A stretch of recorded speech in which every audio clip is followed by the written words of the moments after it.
Bluff City Media presents the No Bluffin podcast. Stepping up to the microphone are your hosts, Christian Ingram and Evan Hayes. Now, let's get to the show.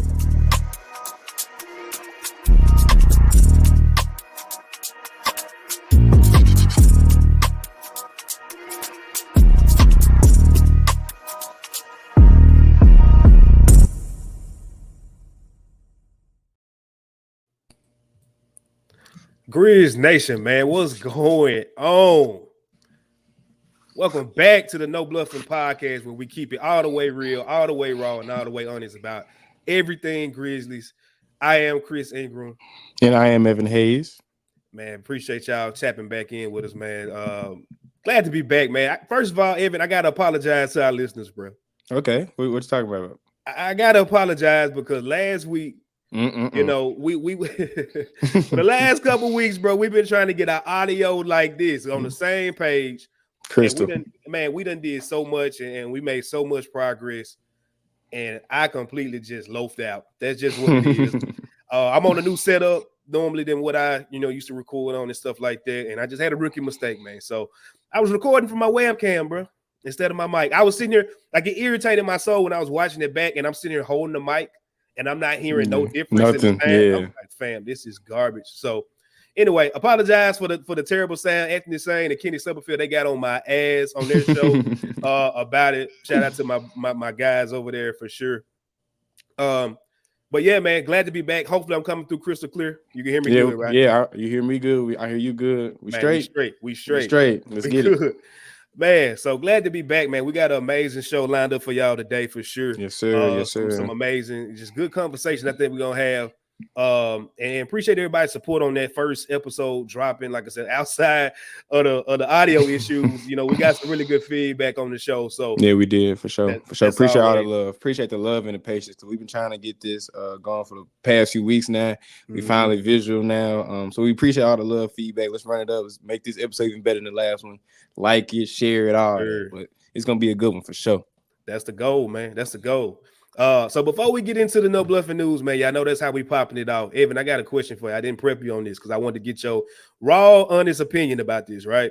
There's always some stuff with you. But all right, let's get it. I got you, bro. I gotta put you on the spot, bro. So I put a tweet out there earlier this week, and we just be talking about stuff on Twitter, man. X, whatever you want to call it. About these young players, their shoes, right? I don't know if you saw this one in particular, but it was about the Ja versus the Anthony Edwards shoe. Now, when it first came out, I ain't gonna lie, when the Ant Edwards one first came out, I was like, because he dropped the commercial where he was talking about basically everybody's first shoe. Yeah, like, I got the best one. Yeah, I was like, all right, Ant, like, chill out, bro. Yeah. But as a fan of Adidas, as a fan of the Yeezys and things like that, they grew on me really, really quick. And I'll be honest, to me personally, the man wasn't lying. You know what I'm saying? Like, I don't know about that one. I don't know about that one. I think he may have one of the best first looking shoes or best looking first shoes or whatever. So tell me, man, how you feel about it. What's your take on it between the Ja and the AE1? What's your thoughts between each shoe and which one you like better? Well, first of all, by tonight, I'm rocking with the Ja 1 all day. Ja 1 looks better, performs better. I actually have a pair of Ja 1s myself. Where is it at? Which ones you got? I got these jumps right here. Which one? Which what they call? You remember the name of them? I really can't. I used to be so into shoes. No, Midnight Series. Yep, it's right here. The camera can see it. That ain't it, bro. They all got Midnight Series on them. Oh, well, I don't know that. Which is weird to me because, like, if you look on the back, like, no joke, if you look on the back of every single shoe, you go on StockX, Go, all of them, they all got it on that small part. But it's like, bro, how is every shoe you drop in the Midnight Series? I got the box. I ain't finna reach up for the box, but the box is right here. Yeah, I got you. Go ahead, bro. My bad. But number one, the Ja looks better, and I don't see the Ant Edwards shoe height. Honestly, the Ant Edwards shoe looks like the Kobe one with Adidas. It looks just like to me. If you remember the Kobe, and I thought the Kobe one for Adidas was very ugly. I didn't like it. It was bad. It didn't. That's what it rhymed. That's what Ant Edwards first shoe remind me of, and I didn't personally like it. And talking about first shoes, I think Kyrie's first shoe in Nike was better than Ant Edwards' first shoe. Yeah, I think Curry's first shoe with Under Armour was better. Yes, the Curry one was a very good looking basketball, especially the different colorways they did. I'm trying to think who has had a really good first shoe, because I used to be like super into, especially basketball shoes. Chris Paul's shoe wasn't good. LeBron's shoe. I think the shoulder ones, the first LeBron shoe, first generation, them jumps were hard. I don't like a lot of LeBron's, but LeBron's first shoe. We here. Sacramento, first game versus Sacramento, especially the white and red colorway. Them jumps hard. I'm trying to think who else has like a really cold first shoe. I can't think of someone on top of my head because Dame Lillard's first shoe wasn't good. Yeah. Klay Thompson's shoe definitely wasn't good. God awful. Chris Paul, like I said, Chris Paul's shoe wasn't good. You like the AR-15, bro? No, no, not even close.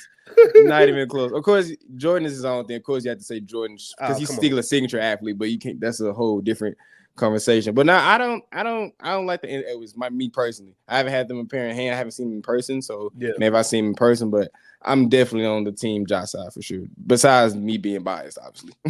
And that's what I pointed out. I'm glad you said that, bro, because that's what I pointed out. Like a lot of people, and it's okay. Like it's not a knock. It's not a bad thing to say this. Like a lot of fans of Ja, fans of the Grizzlies, like this is probably, and I ain't saying all of them. Like nothing's ever absolute. So let's always clear that up.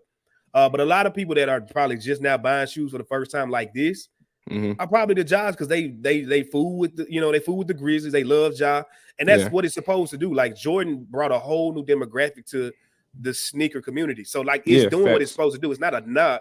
But I made the point that like if Ja was with the Timberwolves, if Ja was with the Sacramento Kings, like would we be rocking with the shoe like that? And possibly, but my counterpoint to that, like you said, was I didn't see a lot of people walking around Memphis with the Kyrie Irving shoe on. You know what I'm saying? And it was a hard shoe. Yeah, it was very hard. Yeah. So only reason now, this is my last question. We'll get out of this subject. But have you had any Yeezys before? Or do you like the Yeezy? I do like Yeezys. Some of them, like the first, like the zebra print. I can't remember like the version, but the zebras. I think they're the 350s. Those 350s. The 350s, I like those. I don't really like the big like sandal Yeezys. Those don't, when they look out, I don't like those at all. Yeah. But I do like Yeezys. I used to have a pair before I ruined them, and that's a long story for another day. But yeah, I do like, they're super comfortable. I do like the Yeezy line. I just feel like Kanye or Ye, whatever he wants to call himself now. Whatever you want to call him. He just gets too creative sometimes. Like the 350 was probably like the best model of Yeezy, but now he goes like to the big super sandals. Now he going with the big black boots and all that. Like, man, got a sock shoe, bro. Yeah, like that too. Like I feel like that brand and different like Balenciaga. Like I feel like those Yeezys and Balenciaga, they try to get too creative, and I feel like they try to just jump the shark every time. And I don't think with shoes you have to do all that. I'm a very simple shoe type of guy. If you look at my shoe collection, it's pretty much Dunks, Jordans, New Balances, Ultra Boost, and like maybe some Nike Prestos or just some Jordan 1s, just to comfortable guy. You a track guy. You on your feet all day, bro. Exactly. Like I'm comfortable and try to be stylish. And if it's cold in the winter, I wear some Uggs, like simple stuff. So I do like Yeezy. Uggs guy.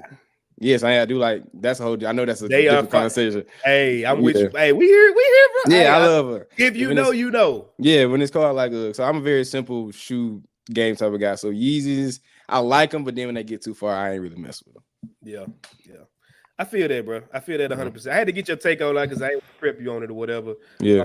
Yes, my voice is, even though my sound is better, I sound like Lil Daryl. Man, this is my second time getting sick within the last month. The whole house, literally.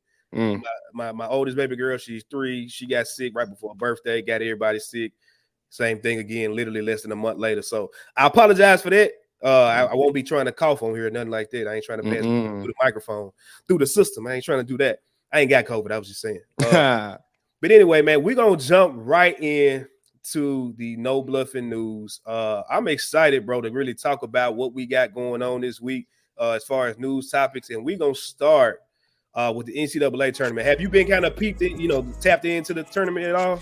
Yeah, probably this year the least out of the other years because Memphis is not in it, and that's my complete honest. When of course Memphis is in it, I'm way more tuned in.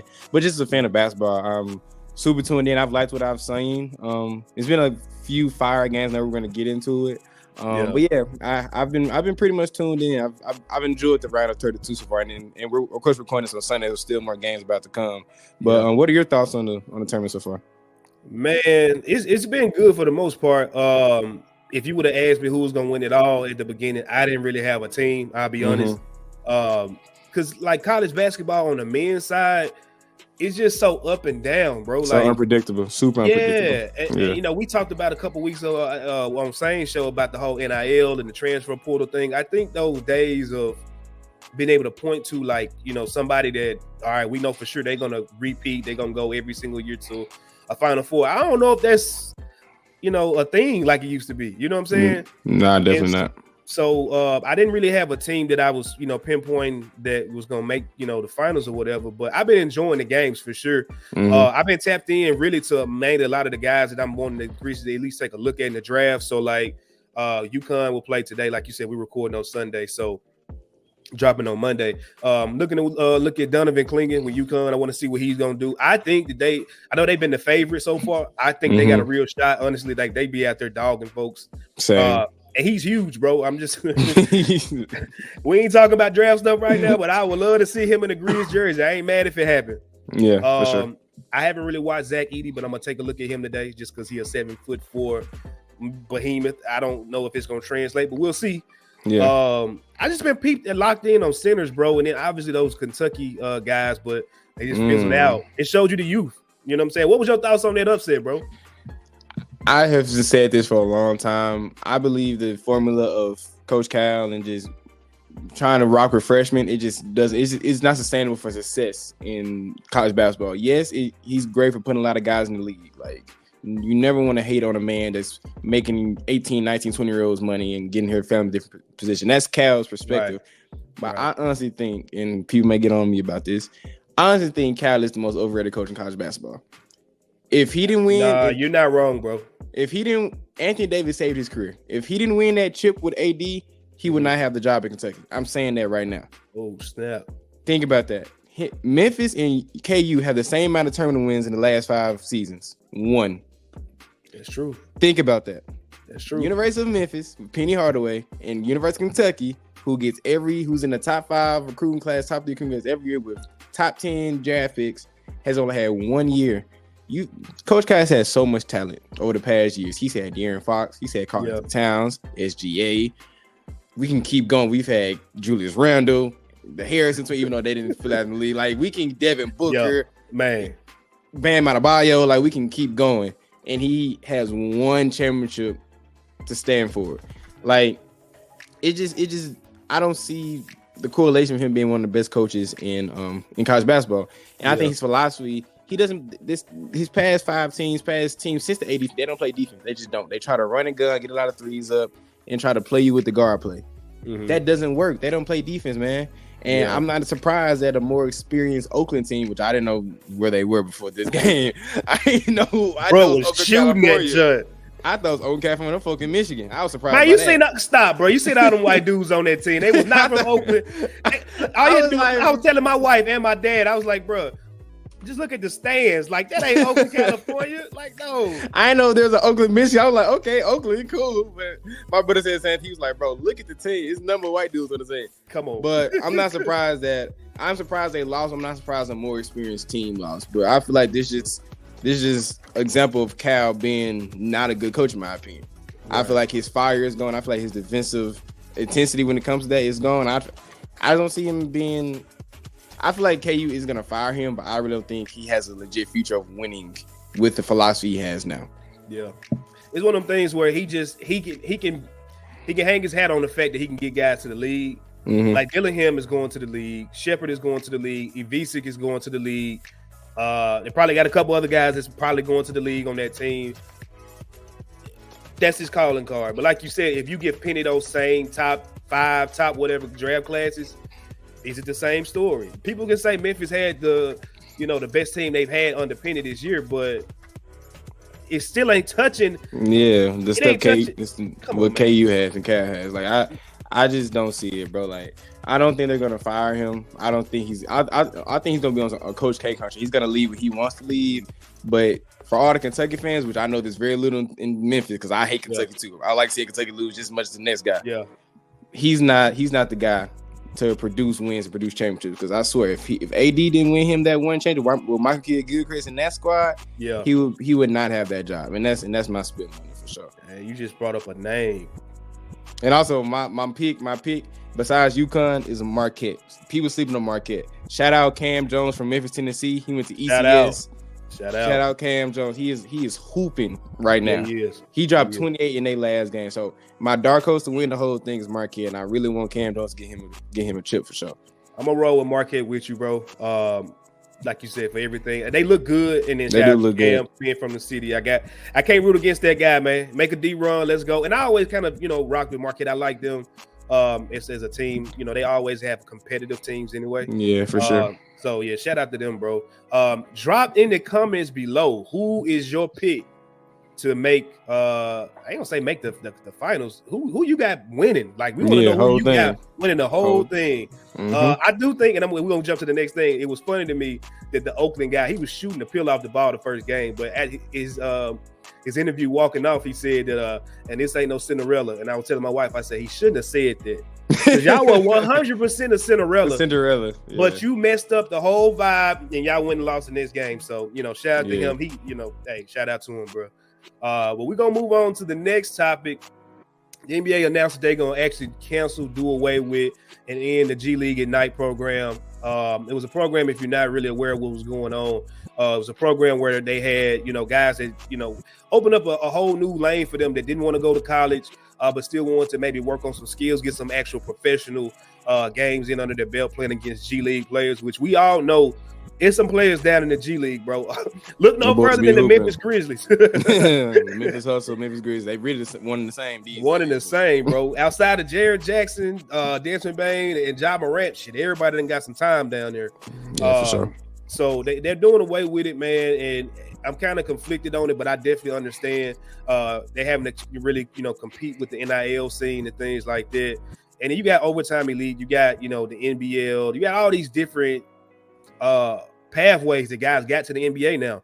And, I want to say, what is it, next year where they actually supposed to be dropping the age too? Yeah, to 18, yeah. What's the incentive at this point? You know what I'm saying? If you're good enough to go to the Ignite, you're probably good enough to get drafted at 18. Yeah. So what's your thoughts on that whole situation, coming to an end? I hate it, honestly. I actually like the whole idea of the G League Ignite when it first got introduced. Jalen Green was the first class, and I was investing in that because he was either going to come to Memphis, Auburn, or the G League Ignite. But when I finally got up on the store, I thought it was a great idea. Teams, they can basically get under the NBA for a whole year, and that was the goal. So I hate to see it go. But I honestly, like you said, I understand why. The NIL is very competitive right now. You can you can play pro, like go to LaMelo Ball route for a year and see how he's played. And I feel like there's so many alternatives to get guys prepared for the league now. Yeah, NBA has to think about what they're putting their resources into, and that's one thing that got cut. They also had a 2-29 record last year. They weren't competitive. They just weren't winning games. So that's probably one of the biggest things that led to them getting disbanded. Is that the right word? Just cut in general. Banished. So I hate it, honestly, but I think the writing was kind of on the wall. So that's kind of my spiel on it. Yeah, I mean, they only had, like you said, Jalen Green, who was Scoot Henderson, which Kuminga, Jaden Hardy, which I wanted for the Grizzlies last year, but a lot of them guys in that first class though. They had a lot of besides Scoot Henderson, a lot of those guys that are in the league now was from that first class. I know that Isaiah Todd, he was on that team too. Former Grizzly for like 2 days. Former Grizzlies. He's been bouncing around the league. I know Dacian Nix, he's just in the G League now. Yeah. So a lot of those guys from that first class, since that first class and Scoot, there has been a lot of guys that have really like made rotation players in the league. So you can really question like the production system. I feel like it's a good system, but to prove we've only named like 6 guys is actually able to get some clock on the NBA floor. So if you're the NBA, you have to think about what you're putting your money into, and that's just one of the things that got cut. So it's kind of nature of the beast, you know. Peace out. Straight like that. See you later. Shout out to Anthony Sane, man. He had a cool idea that I think is something that the NBA probably is rocking with. It made sense anyway. They were talking about he was talking about where he thinks the NBA may be trying to open up a third round where it may just be straight development guys. Maybe you just go, directly to drafting these guys to be a two-way or whatever. Only reason I don't like that is the fact that the Grizzlies have been getting these guys late in the second and making them their two ways. And, it's only so many roster spots, but, maybe they'll work something out. Maybe you got 4 two ways or some crazy mess like that. They'll figure it out. So, yeah. I don't dislike that. I don't see the NBA doing it because that means you maybe have to limit the amount of either picks overall or maybe limit the amount of picks a team can get because it's not like you said, so many more roster spots. I think it's a good idea, but I don't really rock with it because the third round, that's just first it makes the NBA draft longer, and that's when they're making it 2 days now. Yeah, they're making it 2 days, but that's still annoying. That's annoying. Like, why even do it? It's only 60 guys getting picked, but that's why I just like the NFL draft because it's 7, 8. How many rounds in the NFL? Like 12, something like that. 7. It's 7 rounds. 3 days though. But still, you at 2 a.m. dudes getting picked. Like, it's crazy. But anyway, I like that idea. Shout out Sane, but I don't really see the practicality in that. Yeah. I don't like the idea of constantly trying to find ways of kicking our OGs out the league. It's bad enough as is. Like, we even got people now trying to kick D Rose off the Grizzlies because he injured. I'm like, no, I don't give a damn if he doesn't go out there and shoot one more ball for the rest of his contract. Like, I want him on this team for the simple fact, like, you need guys like that, bro. And facts. You paying them $3 million to be your 15 man and not really play. I'm okay with that. Yeah, that's cool. That's fine. So, but this last one, man, we take it a little bit off of basketball, but definitely about what's going on in the culture right now. It was some shots fired on Friday, bro. I woke up. I'm like, bro, I was so confused because I had to go see Bird Exotic track me on Saturday morning, but I wake up like 11. I see Twitter going crazy. They said Kendrick dissed J. Cole, and I'm like, what happened? Why is Kendrick so mad? Right. Like, what did he do? Like, what did J. Cole? Okay, I get Drake. Drake is saying something, but J. Cole and Kendrick, they cool. They supposed to be friends. So you thought. Like, okay, so before I get your thing, this is my thing. I don't really see the practicality of it because if J. Cole and Drake team up against Kendrick, Kendrick's getting washed. He's getting washed. I think that, and also I don't think this may be a controversial opinion. I don't think the bar was that cold. Like, I don't think it was that cold. Like, Kendrick can do better. We've seen Kendrick do better when he wants to go at people. Yeah. So if Drake and Cole decide to respond, I feel like it's not going to be good for Kendrick. And this again comes from a bias. J. Cole's my favorite rapper too, so just let everybody know that. I think if Drake and Cole try to respond, it's going to be nasty for that boy, Kung Fu Kenny. I'm with you, but in a different thing, bro. Like in a different vein of it. I think Kendrick Lamar is overrated. That's me. I've always thought that. Wow. I was talking to Saint about this Friday. Like, I'm a jazz guy, bro. Like, I love jazz music. I love the arts. I love all of that, right? I don't want you with this weird voice over jazz beats, and because you're talking in a weird voice, that I'm supposed to think that like what you're doing is so amazing. It's the same thing I say about Nicki Minaj. Like, you're acting like a character, and we're paying close attention to the art of it versus like what you're like. He overrated to me. I'm sorry, bro. That's a crazy take. Okay. That's a crazy take because my rebuttal to that is I truly think To Pimp a Butterfly is one of the greatest rap albums to ever be created. I feel like it's one of the best albums ever. And I think rapping ability, like, yes, he does reflect his voice differently and all that, and I get that. That's why I can't listen to Kendrick all the time. Yeah, but I think straight up rapping, he's probably one of the greatest ever, just in my opinion. Just his bars, his wordplay, his punchlines, like 20 is crazy. One of the greatest 15. 15. Okay, I can. He ain't top 10. We ain't gonna do that. Like, we not gonna do that. Okay, so do you think Drake and Cole are better than him? Drake makes better music than him.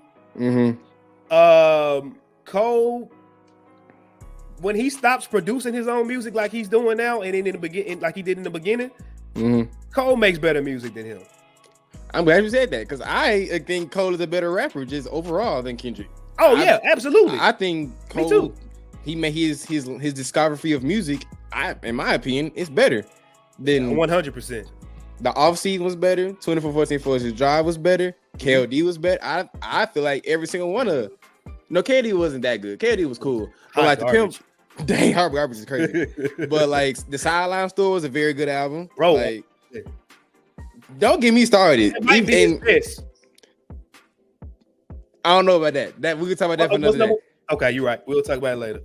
That's a great conversation for another day. But I can talk about J. Cole all day. Cool. But my last thing on it, if Cole responds, and my whole thing is I don't get why Kendrick's that mad because Kendrick gave Dot credit. He said, "Who is the big three? Is it K. Dot, Aubrey, or me? We the big three, like we're starting the league. Like, why are you mad?" Go back and listen to that song in particular.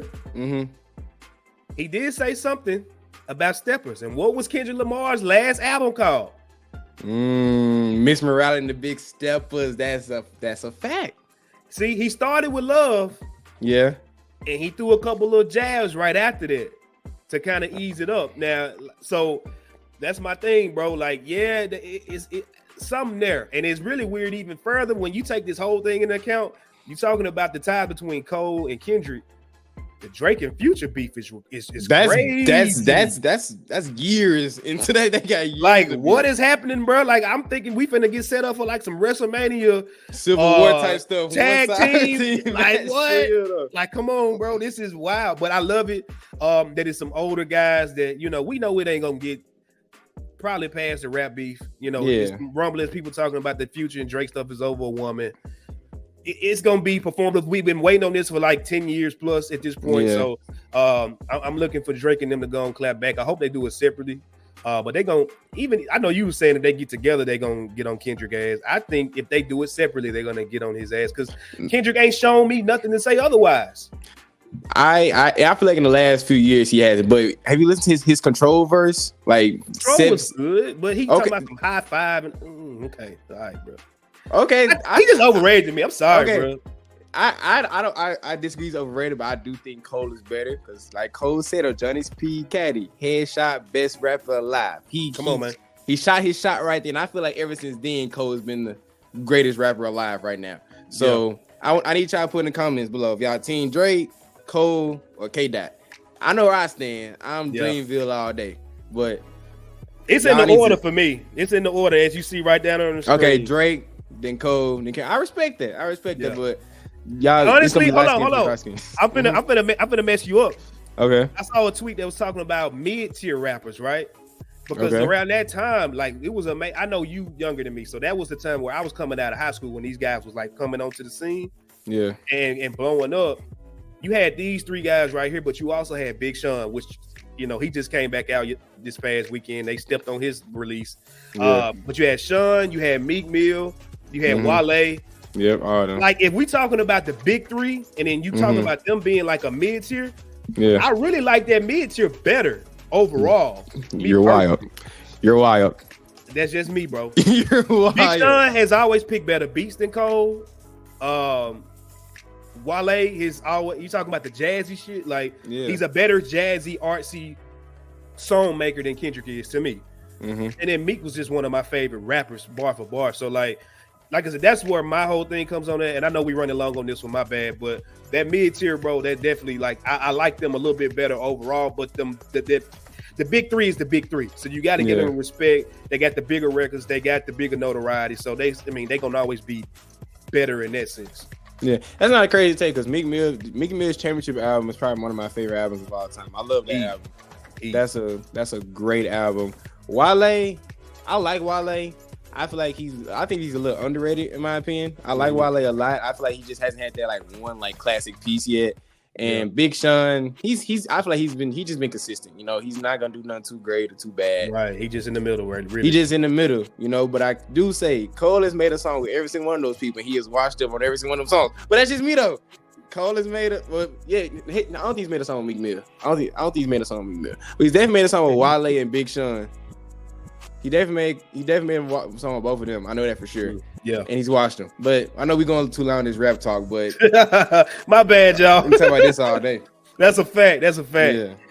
Well, man, that was really dope to kind of run through real quick. Shout out to all the topics that we had today, man. We're going to kind of get it moving on to the next segment of our show, man. We're going to talk about, if you're an original OG fan of the No Bluffin podcast, you know that we had a No Bluffin player of the week. And normally we would do it at the end of the show, but because of certain reasons, we actually going to do this in the beginning before we get into the meat and potatoes of the show. And you'll see why here in just a second. So before we move any further, we're going to start with the No Bluffin player of the week. And it's not going to be this Chris that's going to tell you who the player is. I'm going to let another Chris tell you who the No Bluffin of the week player is and, you know, his reasons why. So here we go. Tell you the most fulfilling thing about tonight was Gigi Jackson. Gigi Jackson was on my AAU team. I was his coach 2 years ago. 2 years ago, Gigi was on my AAU team with a John Adams coach, some great players, Rob Dillingham, Aiden Holloway, a lot of great kids. And Gigi is an unbelievable kid. We done played at Memphis twice this year, and I was hurt both of those games. So going into the game, it was crazy. It's crazy. Sometimes he still call me coach. And he hit a three in my face early in the game. I was pissed because our AAU program is really like a family. And so to see him to be out there on the court playing against him is something I never get used to. It's kind of a surreal moment. So I know I won't hear the end of that damn, what he had, 35. God, that was a career high.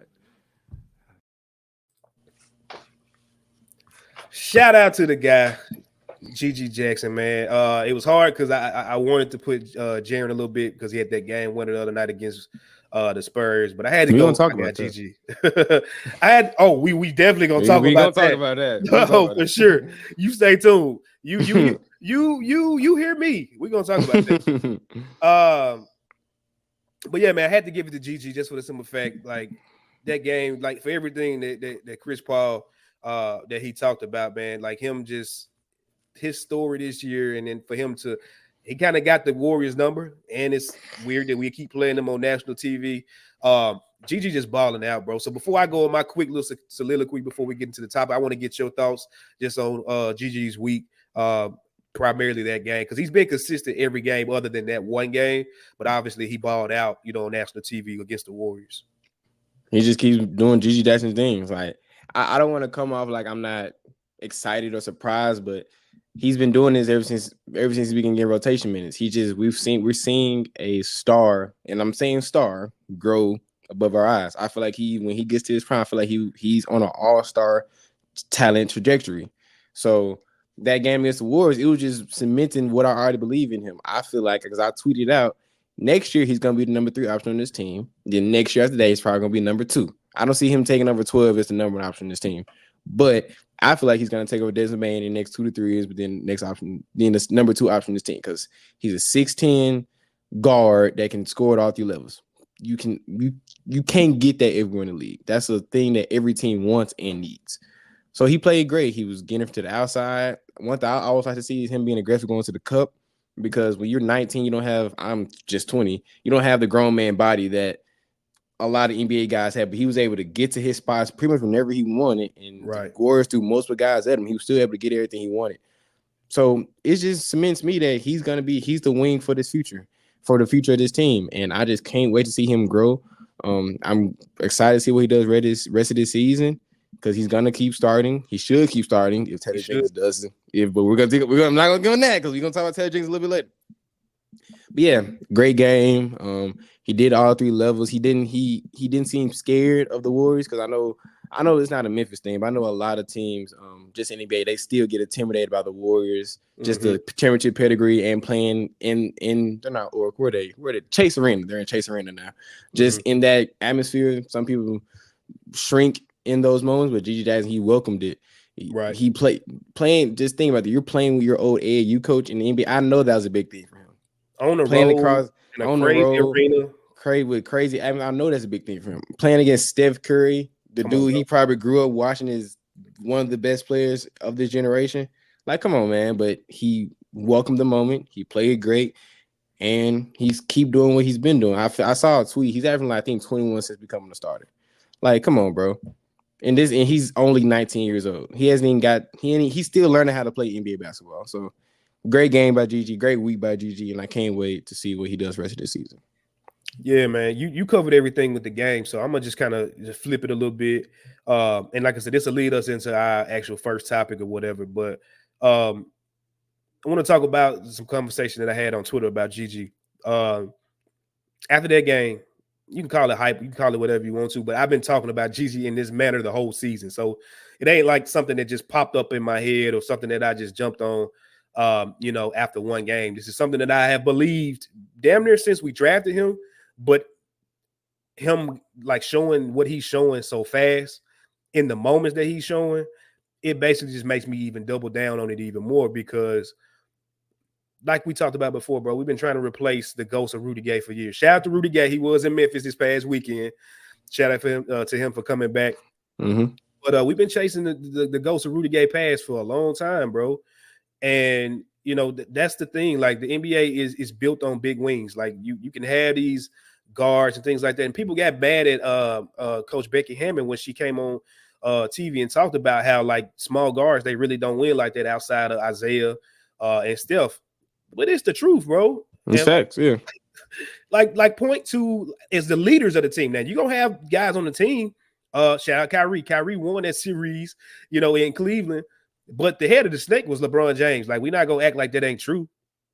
Because he the one that carried them, to a game. I want to say it was a game 7 the year before by himself without Kevin Love and Kyrie. Like, LeBron, if he's on your team, he's gonna. He took him to 6 games. Took him to 6 games. He took him to 6, yeah. Further than what he should have. Yeah, took him to 6 games, yeah. Way further than what he should have. This game is just built on big wings, bro. And I, as much as I love Ja, as much as I love Desmond Bane, and I got so much love for Jaren Jackson, we know that this team is going to go as a big wing takes us as far as getting to a championship. It's just what it is. You can look at the Denver Nuggets as an anomaly in a sense, but you're talking about they got the greatest player in the NBA. You're talking about a guy that is severely underrated in Jamal Murray. Like, he don't get in the conversations of best point guard in the NBA. I don't understand why. Maybe people look at him as a shooting guard, but dude is a cold-hearted killer, especially in the playoffs. You got Michael Porter Jr. He does his thing, but I don't think he's ever going to be the best player on that team. Me personally, he's a big wing, great, but I don't think he's going to be the best player there. So they are a slight anomaly in that sense. But you look down the list: Giannis, Kawhi, KD, LeBron. Shit, I mean, they took up so many years of going to the finals and championship with them. Michael Jordan, Paul Pierce. Well, you can go keep going down. It's been bigs. Just the history of NBA, it's been bigs, and then when the 90s, when Jordan and them came, it transitioned to wings. Yeah. But even before Jordan, it was Magic and Bird. Magic was a guard, but he was 6'9". Like, he's 6'9". So play 1 through 5. Yeah, it's like traditionally it's been bigs and wings that have won championships, have been the best players in this league. Like, we've had great guards that have won MVPs or won a lot of games, but only 2, like you said, is Steph and Isaiah. Mm-hmm. That's it. I do slightly, we're not gonna talk about this too long, but I do slightly disagree that I feel like we're gonna go as far as GG takes us. I think Ja Morant is on that talent aspect to be another guard that can win. That's just my opinion. Yeah, I think I'm not saying he's great as Steph and Isaiah right now, but I feel like he's on that trajectory where he can be the best player on the championship team and take us there. That's just my opinion. But everything else you said, I completely agree with. So let me clear that up. What I mean by where GG takes us, I'm very clear where I stand, and Sane even took it a step further. But I feel like GG is going to be the second option on this team. I still think it's going to be Ja's show. It's Ja, bro. Like, it's almost kind of like the Golden State Warriors thing, where it was Steph and KD. Like, this 1A, 1B, whatever day of the week, whatever time, whatever you feel like swapping them, you can do whatever. But I think it's going to be them to lead it. And probably more so is going to be Ja more times than GG. But I think that it's going to take GG being that second person to get us there. It's going to be him being the person that steps up because he's the mismatch. He's the guy that people are going to have trouble guarding. And just watch his games, bro. When he's locked in, he gets to the rack easier than anybody on his team. For sure. Like Desmond, he has to work hella hard to get to the rack, and he's going to be successful at it, but it takes a lot of effort. Josh, same thing. Jaren, same thing. Like, he's got to do a lot of moves to get to the rack. Gigi is catching the ball, going straight to the rim, and he's probably going to Euro step you, and that's it. Like, it's effortless, bro. And so, you know, I get the whole thing where he's young while we rushing him and all this stuff, but I talked about this on Twitter, bro. Like, you don't get these players that are like this, and you just staff him on the bench because of he's young. Like, it just don't happen. Jason Tatum, he went number 3, and the Celtics traded back because they probably could have took him number 1. Yeah, but they traded back because they knew he would be there because they knew what the Lakers and they knew what the Sixers wanted. Traded back to get him. They had Kyrie at the time. They had Jaylen Brown. They had Hayward. Like, they were loaded, bro. They were ready to compete, and they still took a big wing who is now the leader of that team 7-8 years later. And he started immediately. You talk about Paul George in Indiana. He was a young wing. He took that team over pretty fast. Kawhi Leonard on a team with the Spurs, with Tim Duncan, Ginobili. Albeit they were kind of on the downshift of their tenure there, he was the one that took over that team as a young guy. And, you know, I brought up Michael Porter Jr. Like, he's not the leader of the Denver Nuggets, bro, but at the same time, he is a young wing that they easily, if you want to use this logic, could have put him on the bench and started somebody else. They could have started Jeff Green or somebody or whoever else they had at the time. No, they put the young wing in there and let him figure it out what his role was going to be with an MVP caliber player. And like I said, a guy that should be in the conversation for best point guard in the NBA, but he's just not for whatever reason. You just don't do that, bro. Like, I get it. We got Vince. I get it. We got Marcus Smart. Love it. But Gigi Jackson is going to be the guy. So stop trying to like fight against this. It's like we fighting ourselves so much to make this not happen because we want to sound smart when it's so easy. Yeah. If one plus one equals 2, bro. Like, it's simple as that. How's he going to play with guys that are better than him and all this stuff? What are you talking about? Like, he putting up, like you said, 21 points a game with Dez and Jaren out there with him. Yeah. Like, bro, let's just stop it's madness, bro. This team is gonna go as Ja and Gigi take them eventually. But I think it's gonna take some time. I'm on record saying by end of year 3, I think he'll be in that role just because he's gonna work to get his game where it needs to be. But yeah, man, like you said, longer than what I meant to, but I just wanted to get that out because like Gigi is gonna be the guy, bro. Just wait. You wait and see. I agree. Shout out Gigi. Shout out Gigi, man. Well, we're gonna hit our first break really, really quick, and we'll be back on the other side to talk about this Marcus Smart thing, bro. Twitter is just losing their mind this past weekend about. So we'll catch y'all back in just a second. Let's operate on the idea that they do win this tournament, get into the field of 68. What does that do to your perception of this year? Nothing. But I think winning it would be a soft landing for Penny and like the staff. Absolutely. And for everybody, because I think even if they win, for me, it's still a disappointing year. I think a lot of people in this fan base would be like, oh, they still made it. They still made it. He did what he promised, right. Yada, yada, yada. And we know what could have been this year and what ultimately will not be because of the deficiencies that this team had and the way that they were constructed. This is the biggest what if team that I tune into On the Bluff with Christian Fowler and Gabe Kuhn every Tuesday at 12 p.m. on the Bluff City Media YouTube channel.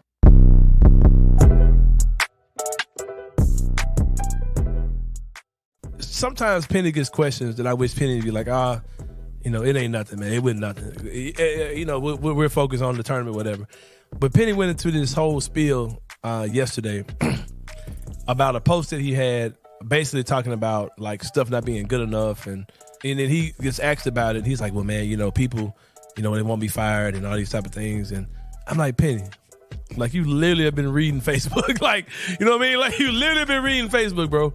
But I don't know what that was last night. Kind of creating an invisible enemy, a pretend enemy of this coalition that wants him fired or whatever.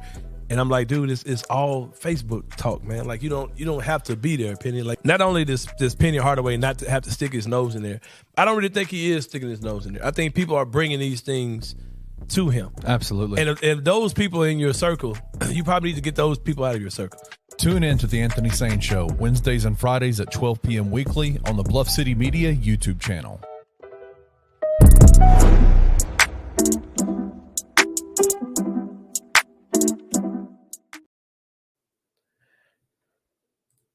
And we back. Had a little issue with my screen right there, man. But we back. Welcome back to the No Bluffin podcast. Before you do anything else, before you listen to my voice, even though that don't make sense. Pause. Keep doing what you're doing. Keep doing. My bad.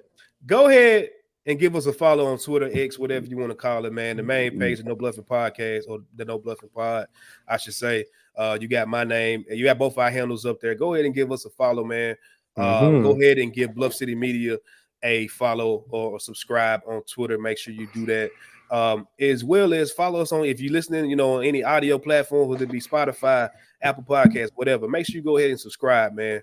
That way, you get notified when we got the new drops and things like that. So that's pretty much what we're gonna do. Getting into the first topic, man, which is talking about Marcus Smart, bro. Shout out Smart. What is going on with this discourse, bro? For those I hate it. For those that are not on Twitter, it's been a conversation with the emergence of the player Scottie Pippen Jr., which has been great. People have been trying to trade him this past week. It was, talking in the beginning of the season, people were trying to trade him because he wasn't Dylan Brooks or he wasn't this player. We were losing and things like that. But the talk is starting to kind of kick back up again because it's in the season. We bored. We bored. That's what it is. We losing. We bored. It's in the season. We got about 10 games left, and people don't know what else to talk about. So let's talk about trading Marcus Smart. I know where I stand on it, bro.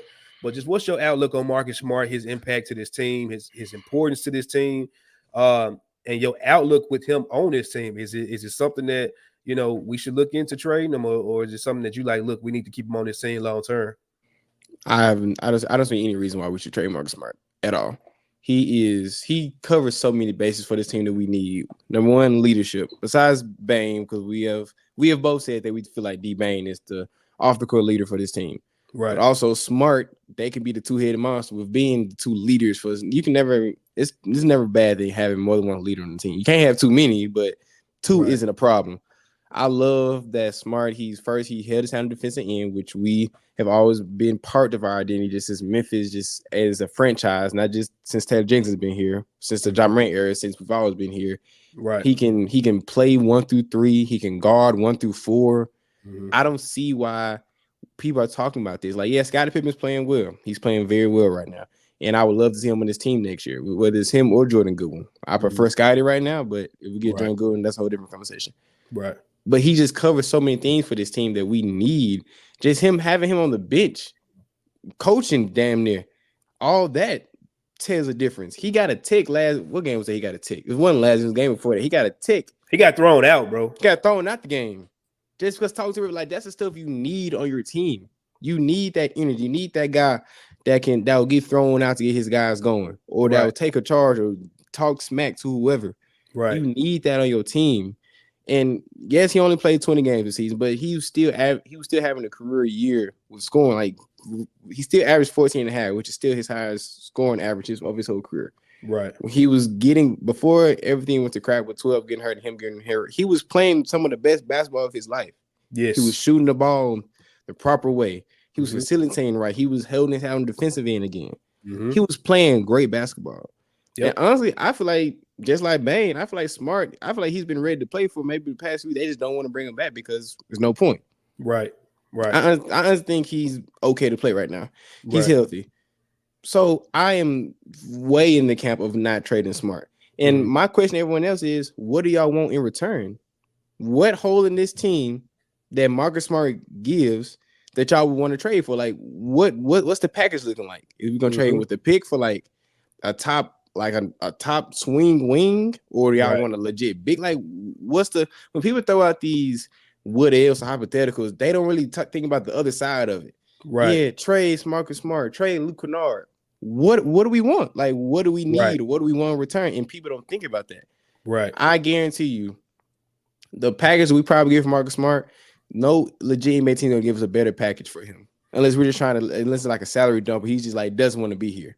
Right. Like his value is high enough, but other teams, his value is high enough for us not to get rid of him, and other teams aren't going to give up a player that could probably do his job better than him. Right. For us. Right. So I don't really get the discourse, man. I'm totally disagree with people saying we should trade Smart. I feel like he, along with Derrick Rose, if they're on this team, are the veteran leaders we need on this team because you need old heads that's won. Facts. Marcus Smart has the most championship experience on this team. He has the most playoff experience on this team. Yep. So you can't trade that for the world. So keep Smart on this team. No matter if you start him or come off the bench, you need Marcus Smart or young game changer on this team. And I think he just gets along with the team well. Like he does, bro. They just posted a picture of his birthday party I can't remember his birthday was a few weeks ago, but they just posted a whole video of it. The whole that was his party? Yeah, that was his party. Okay, I didn't know that was his party. That was his birthday party.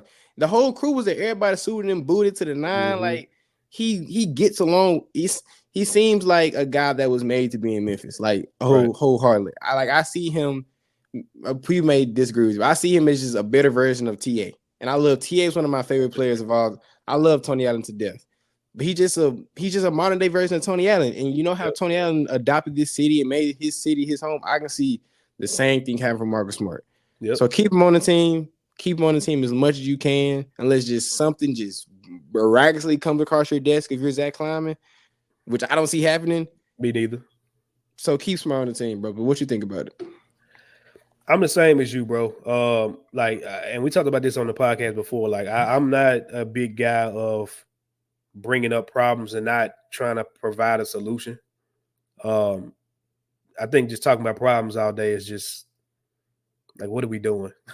Like, it's a waste of time. It's a waste of energy. Like, no point. Yeah. So, like, unless you got some type of solution, then what are we talking about it for? The thing with Smart, like you said, is what's the package? What's the guy you bringing back? You said it perfectly, bro. Like, what are you bringing back? Now, I know our biggest hole is size and rebounding. That's our biggest hole right now. But you name me a guy that's in the NBA right now that has the contract to match what Marcus Smart makes, and it's going to give you ample production to justify you moving him. It's none, bro. Most guys that are getting paid in that range are probably a little bit overrated, or you just don't need to pay them that much money. Like, or the team not going to give them back. The team not going to trade them. Right. Like you throw out the name Jakob Poeltl, right? I wouldn't want him. Me personally, people say he's a good pickup. I wouldn't want him, but tell me why Toronto does that deal. No reason. And they have no other center on their team. Like, why would they do that deal? And Marcus Smart doesn't fit their game, their timeline either. They're built for the future. They're rebuilding. Marcus Smart's 30, I believe, maybe 29, maybe 30. He in that range. Yeah, 29, 30. It doesn't make sense, man. Yeah, so let's throw somebody else out there. Big man. You can send him to Portland. Oh, my bad. Go to Portland. Who's in Portland? We're gonna come back to Indiana. Send him to Portland, right? It's a rebuilding team. So yeah, you may get Jeremy Grant so that you can slide Jeremy to the 5 and you may feel comfortable with him being the 4. But Jeremy Grant ain't just this amazing rebounder either. He's not. And he makes $30 million. So he's actually going to throw something else in there to bring Marcus Smart to Portland. And also, Jeremy Grant was a guy that he works best when the ball is in his hands, and that's taking touches away from GG. We got GG. We got 12. We got this. One thing great about Smart, he doesn't need the ball in his hands to affect the game. Yep. He can be a catch and shoot guy when he's on, and he can facilitate the offense. But he can just spark offense, getting turnovers, just making plays. Mm-hmm. That was Miles Turner. Will Miles Turner help for this team? Yes, but you're fleecing Indiana because they also have limit in size. Miles Turner's are only really too big on that team. So he's Jaren 2.0, bro. Like Jaren, he don't rebound that great, and he's on the wing. Yes, he's basically another Jaren. They both defend the rim. They both play from the outside. So for Twitter or whoever's listening to this podcast, what do y'all want? Like, you can't just it's not Bilderberg. You can't just make an NBA player out of thin air to fit your criteria. You have to talk about contracts, fit, scheme, all that type of stuff. Yep. And Marcus Smart fits all of those things. He's a guy you can take up and put him on damn near any NBA team, and he can affect that game and he can affect that team. Right. We have that player on our teams. Why would you take someone out that can do so many things for you? Marcus Smart, in my opinion, I probably think about he's probably like in the top 5 most valuable guys in this. Maybe 4. Honestly, maybe 3 when I really think about like valuable. Outside Ja, Gigi, and Smart. I'll put Smart is the 3rd most valuable guy. That's just my opinion. I don't know where you sit on that, but I put him as my third most valuable guy because he brings so much on the court and off. He has so many intangibles that you just don't find in the league. Yeah, that's true. So don't trade Smart at all in any circumstances. Do not trade Smart unless you get like a certified star in return. It's got to be an amazing deal, bro. Like, my first option would be to throw Luke Kennard in this deal, but we talked about it before. Like, if Brooklyn finally just says, you know what, we messed up, we should have took them 4 or 5 picks a couple years ago. We'll take your first round top 5 pick this year. You give us Smart and maybe some fillers or whatever. I got to think about that. That's the only document thing for getting Mikal Bridges. That's probably the only player I can really think of that I would entertain. Getting Smart, even though the contracts don't match, you have to, like you said, throw some picks in there or throw another guy like Luke in there. Mikal Bridges, he's kind of more. He defends just as good as Smart. He scores better than Smart, but he done do things with the ball as good as Smart, just in my opinion. But he's cool. But the thing is, he's not the leader Smart is. That's true. He's not the leader Smart is, and we need that. What have we been talking about the past few years? Maturity and leadership. Yeah, maturity and leadership. Ain't gonna get rid of our leader. Yeah, D Rose could be the leader on the bench. He could be another Udonis Haslam. Of course, is different. That sounds disrespectful to put Derrick Rose and Udonis Haslam in the same sentence right now. But that's kind of where it's going right now. So why get rid of the guy that's your leader that say he likes being? He wants to be here. He wants to win here. Right. Why trade a guy that wants? He is verbalized. He likes Memphis. He likes his team, and you can see his passion when he's on the bench and how it was different. He was clocked out, not saying nothing. Arms folded. He's engaged in these games. He's sweating just like Gigi, right? Like Trey Jimson. Like he's sweating like them. Look, sweating harder than Taylor Jenkins. Let's get into it. Hold on. We almost there. He been teasing this whole time, bro. We gotta get to it, fam. Look, man. The two things that I hear or see the most about one, the trade Marcus Smart. The one is the dumbest one to me. Other teams may want somebody like him to help them. Contending teams want a player like him. Oh, I did see you tweet this. I saw you tweet this. Yeah, that's the dumbest thing to me. Because it's like, what are we doing? We contending. What are the Grizzlies doing next year? Like, are we rebuilding? We're contending. No, we're not rebuilding. Yeah. Like, what are we talking about? People think because we bad this year, we just gonna be bad. No, next year we're gonna be in the top of the Western Conference again. We're gonna be contending for a championship again. And don't let us be healthy. We're winning. I'm telling you right now. What day March 25th. March 25th. Monday, March 25th. I'm telling y'all right now, if the Grizzlies are healthy and Taylor Jenkins don't mess it up, I keep getting to the last topic. But if that happens, bro, they're winning the championship with that team. Straight like that. Ja Morant, Desmond Bane. I said last week I would start GG Jackson. But it's going to be up to him to show what he needs to show this offseason to make that a conversation. But let's say you throw Vince out there. Ja Des, Vince, Jaren, insert center. Marcus Smart, Luke Kennard, GG Jackson, BC Brandon Clark. Santi, take your pick, and a backup center. Or maybe a better 10. Or maybe Scottie Pippen if you want to keep him on for a backup for another backup. Man, let that man stay on his two-way, bro. Yeah. Like, because you got 50 games with him. Like, so if D Rose is hurt, he got 50 games to play next year. Yeah. That's fine. But like that 10, you just give me that 10. I ain't even throw in D Rose. He's riding the bench, just coaching, wearing his fresh ass Adidas outfits and shoes. Training PJ before the game on the FedEx Forum floor. Like, I'm cool with all that. You name me a better 10 than that. You can't. But what are we talking about? Not in the West. Not in the West for sure. The only 10 I can make is Boston. Maybe you go Boston shot for not shot. 10. Not 10. Nah, not 10. They can't. Boston they got a cold ass top 6. Top 7, maybe. Yeah, they got like set. They can go maybe 8 deep. Maybe not them 10 though. Nah, not 10. Come on, bro. Like, what do we even like for real, bro? What we talking? And we like Denver. We compare ourselves to Denver. Denver ain't got a better top 10 than that. Yeah, they got a better top player. They top heavy. They top heavy, bro. Murray and Jokic. They account for a lot. Mike Malone puts them in position, and we're gonna talk about that in the next subject. I promise. We getting there. I promise. It's so much to this, but yes, bro. Nobody's beating that team. So the thing is, the second thing is people talking about he's not gonna want to come off the bench. They don't want him to start. I get that. I wanted to see him start next to Ja this year just to see what it looks like. Mm-hmm. And I got to talk about this because I watched the game over the weekend where I actually watched the last 3 games that he played. But the one that stuck out to me the most was the last game where he played with Ja, which was the LA Lakers game. Yeah.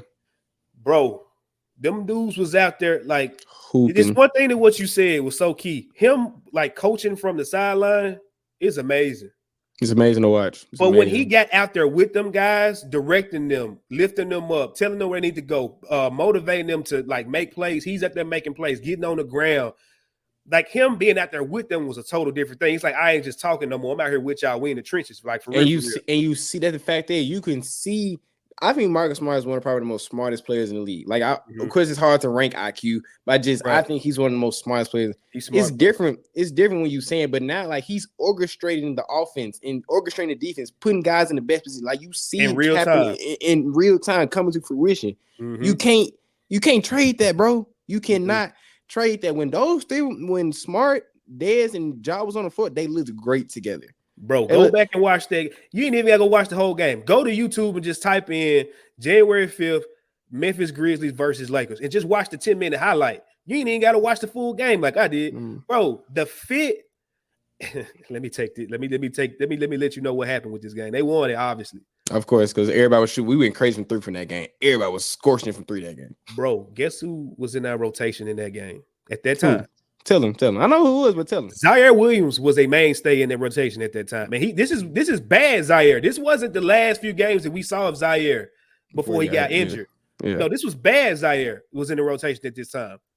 David Roddy playing go to hell ball because he's sick of being out there with these Bismack Biyombo was in the rotation at this yes, time, he was. with his brick hands, high stepping ass. Xavier Tillman was in the rotation at this time. Yes, he was. Man, Love X. This is an X fan club over here. We wouldn't mind having them back. But X was in the rotation at the time. I think I may have saw a little Jitty, but that was about it. Jit was in the lineup for sure. Bro, think about the names that I did not say. I did not say GG Jackson was in the rotation at that time. No, you did not. I did not say Vince Williams was in the rotation. He took that game off because I think he was still on the 2-way at that time. He was trying to save games. He was. Because he played the very next game after that. Vince wasn't in the rotation. Lamar Stevens was not on the team. He was not. He's my pick for 11th man next year. He wasn't on the team. Who else wasn't on it? That's it. I ain't even got to say nobody else. Really? Yeah. Honestly, I really don't. Oh, BC. Sorry. BC. He is the worst dresser on the team, bro. I know we can talk about that later on. He was dressing like a vampire, bro. You seen like the Brood? You seen the Brood with like old Edge and Christian, like 90s wrestler? He like a wrestler. He dressed just like them, bro. He dressed just like them, fool. Why is he dressing like Jeff Hardy in 2024, bro? For real, though, that's how he dressed, bro. Bro, son, his stylist get Trip needs to give BC his stylist number. Because Trip, give BC your stylist number. Because that baby dressing like he be trying to go to a Yeezy's fashion show, and it's not working, my dog. It's not working. But back to Chris's point, like that lineup, the people on the floor was not the rotation that we just listed. No. But it was still working probably because who was on the floor leading that lineup? Marcus Smart. And then the closing lineup when Smart, because I think Zaire closed that game. Or Biz, I can't remember. But just the lineup with Jaren, Smart, Dez, and Ja, those 4 on the floor together. Let's discount GG and Vince being that 5th person. Right. Those 4 on together worked so good together. It only brought a tear to my that both games against New Orleans they played. They all worked great together. Like the 9 games that Ja was back when everyone was damn near healthy. It was some of the best stretch of Grizzlies basketball I've seen in a very long time. Yes, sir. Because who's that gonna get better? Yes, because who's that coach on? Okay, I'm hinting it. Who's the coach on the floor though? Young Game Changer 36. Yes, sir. So please, Grizz Twitter, Grizz social media, Grizz fans all around, listen to what we are saying. Please. This team, the championship ceiling for this team, part of that why it's so high is because Marcus Smart is on this team. He's not the main reason. But part of the reason why it's championship ceiling, we have championship aspirations next season, is because young Game Changer 36 from Oklahoma State, yes, sir, is on this team. Yes, sir. If people start realizing that, then we'll be getting somewhere. and this is the last one we'll talk about, the whole thing with he's not gonna want to come off the bench. First of all, I don't think that's the thing, bro. Marcus Smart has come off the bench before. Number one. Yes, he has. Behind a all NBA point guard. He's done it before. Yep. He didn't start with Kyrie. He did not start. He wants to win because I'm gonna tell you what, when you get to the finals, bro, it's like crack. I ain't never tried crack, but I heard about the effects. He gonna talk about it. Keep moving. But it's like crack, bro. Like he wants to get back to get that feeling again. Number one, to actually win it all. You tell me right now, what team do you trade Marcus Smart to today that gets him closer to that outside of going back to Boston? Nope. Lakers, no. No. Denver Nuggets don't want him. They don't need him. Dallas Mavericks, no. The Pelicans, no. Miami, no. Miami, I could talk myself into that. Maybe. But sorry, Marcus Smart, Jimmy Butler, and Bam ain't beating nobody. That's not. And that's not spacing either. That's terrible space on the floor, regardless. Horrible spacing. Who else we got? Minnesota. No, they're not doing that. No. They're not doing that. OKC, no. They're not doing that. No. We keep going. We can go all the top teams in the West and the East. It's not the position that we are right now is probably the best chance that Marcus Smart has to win a championship outside of Denver, like you said. But Denver don't want. They already won a chip. They got a chip. Yeah. We are in the best position besides Boston, like we said. We are in the best position, and maybe Milwaukee, but they have Drew Holiday, so there's no point of having Marcus Smart. They have Drew Holiday. Well, they ain't got him. Remember he in Boston. Oh yeah, I'm tripping. Though. Yeah, they got Dame. Yeah, I forgot the trade. Yeah, my bad. Yeah, but it's no point. So in the best, just speaking on, if Marcus Smart is listening, your best. He knows this. He knows this, bro. He's not stupid. He knows this. Your best chance of winning a championship or at least getting to the finals is in a Memphis Grizzlies uniform. As a six man, playing 25 minutes per game. Look, this is what's going to help him. It's going to preserve his body, bro, because he's not going to be getting injured like he has in the past playing less minutes. He's going to have a longer career because he's going to be playing less minutes. He's going to probably squeeze out another contract or two with the Grizzlies because he's playing less minutes. And he's, on top of all of that, going to be competing for a freaking championship every single year with this squad. What's the lose in that? But also, for people, let's make this clear to everybody. We say he's probably not going to start, but he's in the closing lineup. Let's make that distinction now. Because Chris didn't say it, but I already know where his mind is. You know where I was going, yeah. We're not saying start 6 man is like he's not getting a lot of minutes. He's getting 25 to 30 minutes a game, but he's closing the game. The closing lineup, I'm telling you right now, is going to be Ja, Tripp, Dez, Smart, and Charger maybe GG or Smart and Tripp. GG and Smart, they probably maybe Vince. It's going to be interchangeable. But depends on the lineup. It's gonna be the 4 with it's gonna be the 3 with Ja, Dez, and Tripp. GG for sure, because he's gonna need to close in either Smart or Vince. I don't think Smart's gonna be mad at that because more times out of not, and just again this matchup, I would think probably Smart would close more games than Vince because Smart can facilitate that's another ball handler on the floor, and you can let Ja and Dez just go and just play off the ball and just attack. And that's when they play their best basketball, when Ja and Dez just in attack mode, when Ja don't have to worry about being a point guard. We've seen that. So honestly, I feel like that's gonna be the closing lineup with Ja, Dez, Tripp, GG, and Smart. Have Smart running the one, running the one, bro. If Taylor Jenkins understand it, but we can you imagine other team's best player having to get guarded the whole night by Marcus Smart? Vince Williams. When he come out, Vince Williams. And then he go to and the then when Vince, no. When Vince come out, you got Lamar Stevens crazy ass. And you don't care about. If you get past them, then you got Tripp coming over the top of the block and shit, bro. Like, and then we don't even know who X center or centers is gonna be. We don't know who that is. They could be defensive stoppers. And Dez can sit down on defense too. Dez ain't no slouch on defense either. He's not a slouch, bro. Especially when he's trying to compete. The only defensive, and I don't think 12 is a liability. The only weak defender in that lineup is Ja, but he's not a weak defender. He's not a terrible defender. That's the whole thing. People be thinking that 12 is a bad defender. He's not a bad defender. With that 6 or 7 we just named, yes, offensively, yes, they can all fill it up and have their own roles. But on the other side of the ball, they can all sit down on stuff on defense. They can rotate. They can switch. And okay, we're gonna talk about it. One thing I hate about Taylor Jenkins, we switch everything, but that lineup right there, we can switch. Bro, go back to the New Orleans Pelicans game when they played together. They switched Marcus everything. Smart had Ja on a string on defense. I had never seen Ja play defense. He like was that. engaged. He was so bro. engaged on defense. He you was don't like trade that. His intent, his effect on the game goes outside the stat sheet. People think because he's not average, he's not putting up 15, 20, 25 points a game, he's not affecting the game.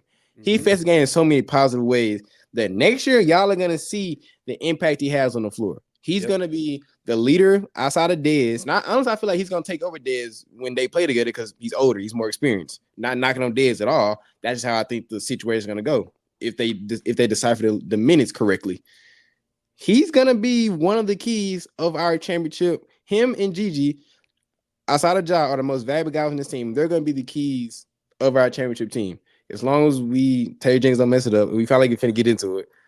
But Smart on this team makes this team a legit contender. 100%. And that's stamp that.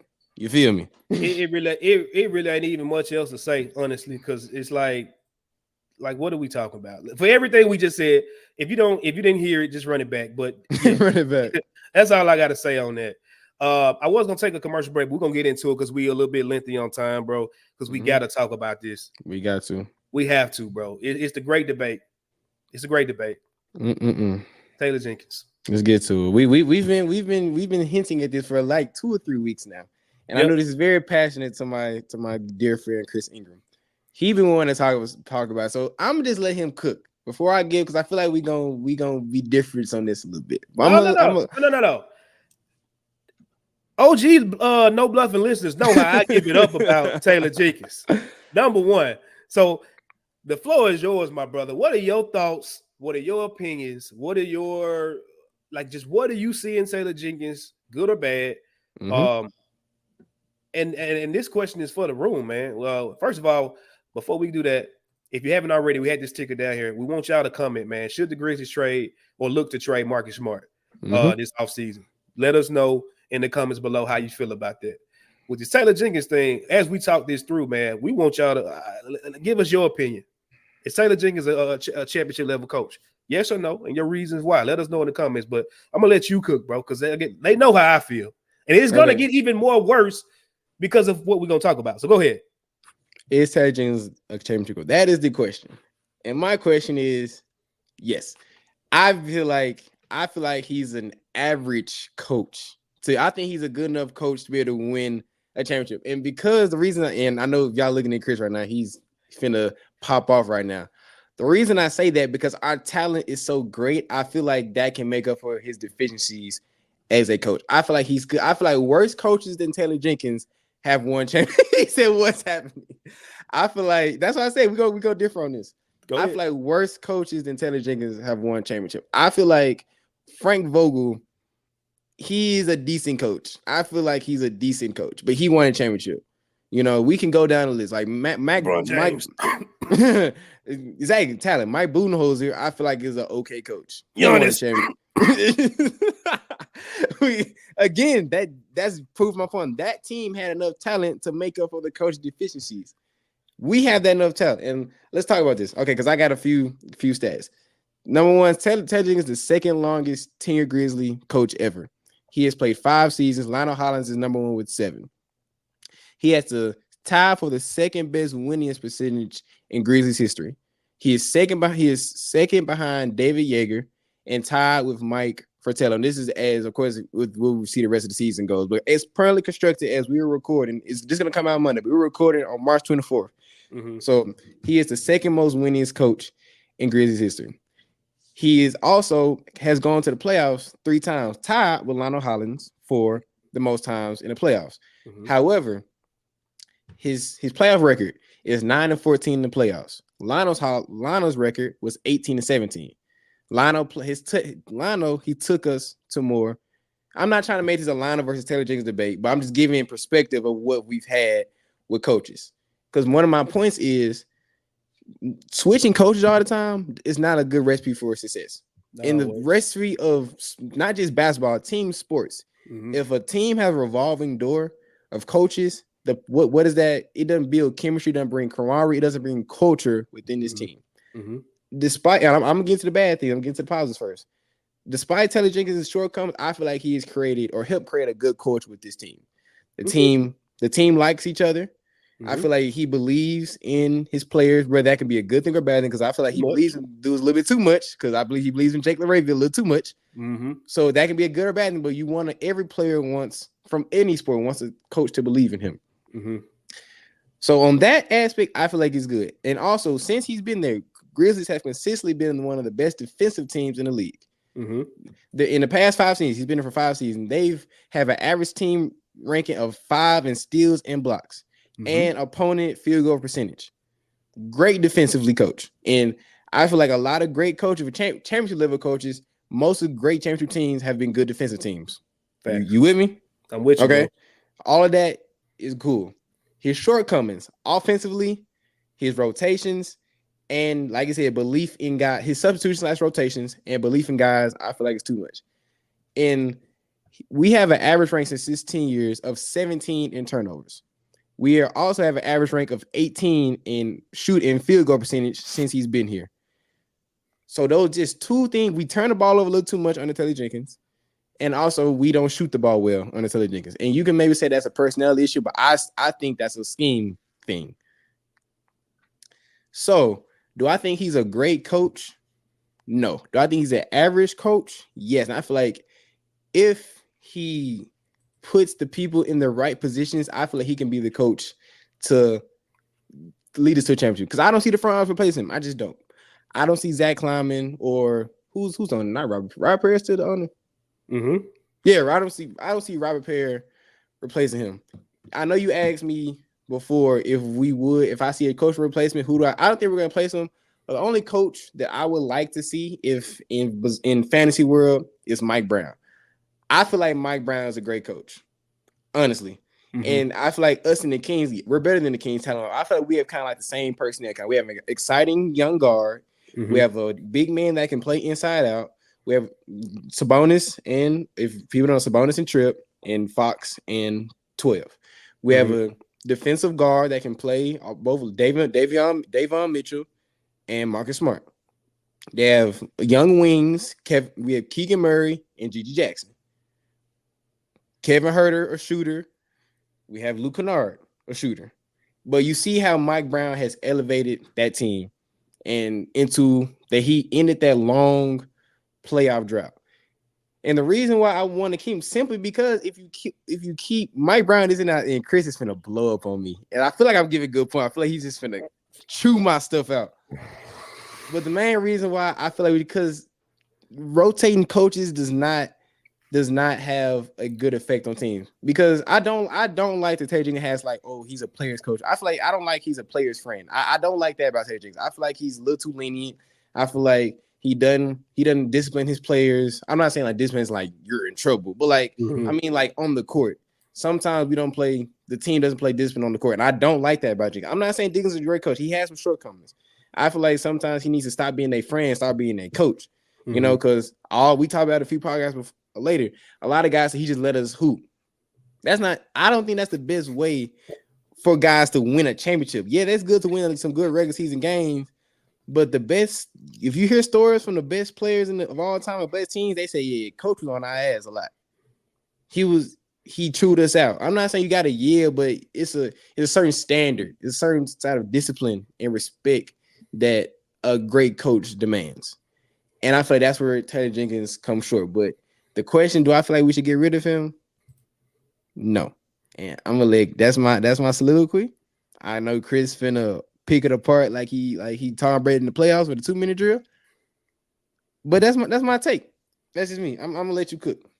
And your response to that.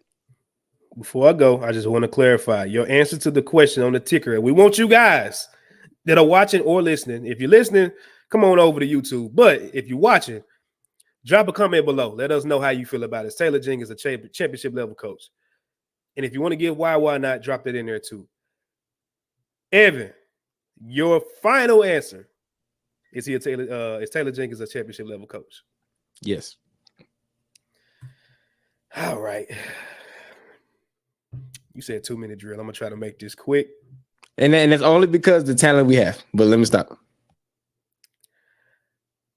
That is exactly why I say he's not. If you have to have the best talent in the NBA to drag you across the finish line, doesn't make you a good coach. Doesn't make you a championship level coach. And it's been done, but everybody, like you were saying, and this is my argument for LeBron, like when people compare him to Jordan in championships and stuff like that, LeBron dragged his teams to 10 NBA finals, or was it 9?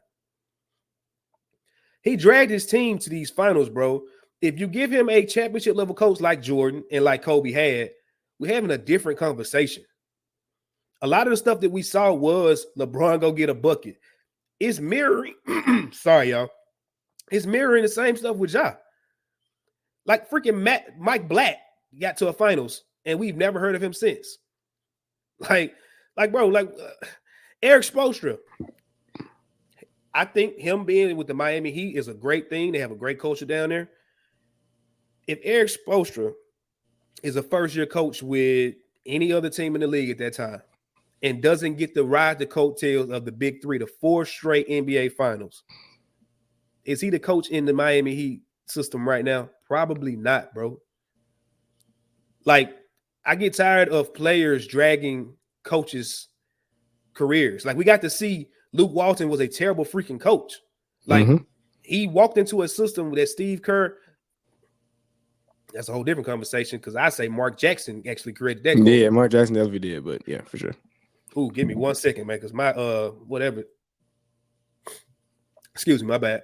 You good? But Mark, I feel like he created that culture, and Steve Kerr came in and made needed adjustments. I do give Steve, like people can say he took over the team, and he did. He had to make the adjustment to put Draymond in the starting lineup due to obviously David Lee had the injury, but he could have put Draymond back on the bench. He made the decision to put Andre Iguodala, i.e. the situation we still talking to right now with Marcus Smart, put Iguodala on the bench and be that 6 man, that Swiss Army knife, the guy that's going to be able to make the most difference for us there. The same conversation, and that was the last point I wanted to say on the last topic. That conversation needs to happen with Marcus. Like, this is what we're looking for you to do, B.I. Iguodala. But he was the one that made that decision, bro. You put Luke Walton in that situation, looks fine. He goes out there and is a terrible coach. Now he's gotten 2 opportunities, if I'm not mistaken, with the Kings and the Lakers, I want to say. Yes, he has. And he ain't nowhere to be found no more. I don't even know if he's on anybody's bench. I think he is. I can't remember though. I may be wrong though. So, like, if we got to give you, like, if Ja Morant if he doesn't fall into Taylor Jenkins' lap 5 years ago, is he the Grizzly coach right now? Does he have the record that he has right now? Come on, bro. Nothing that I've seen shows me that to be true. You talk about the defense. I give him that. He probably is a defensive guru. They have had a top defense a lot throughout his tenure. You also had a DPOI on your team. You also had a Dylan Brooks that was picking up, almost playing a defensive scheme of his own, which I would love for the guys to do on their own on the offensive end too, which is really actually what they do. But you've had 2 of those guys. Like, I can't stand Dylan Brooks' guts, but I mean, the fact is a fact. Like, he was a great defensive player. He is a great defensive player because he plays with hustle. He plays with heart. He plays with those intangibles that you want. But you have Tripp behind him. What are they supposed to do with it? Of course, you're going to have a great defense. And then now you're blessed with Marcus Smart, Vince Williams, and like I said, hopefully Lamar Stevens and other guys that are going to be able to compete. Your defense is going to be fine. Where you lack it the most is offensive development and offensive scheme. You tell me which player has developed offensively. Give me a player. I talked about this on the show before, so I won't go down the whole soliloquy that I had. But you name me what player that has developed offensively up under Jenkins. BC guy here ain't developed no offensive game. Ja has been Ja, but Ja has just developed at a better pace than what Ja came in. He's just a better Ja. Like, he ain't developed much different than what he came in doing offensively. Bane. Go watch Bane at TCU. Bane was an all-around player at TCU. We brought him in because his shooting numbers were so high that he was just going to be this shooter.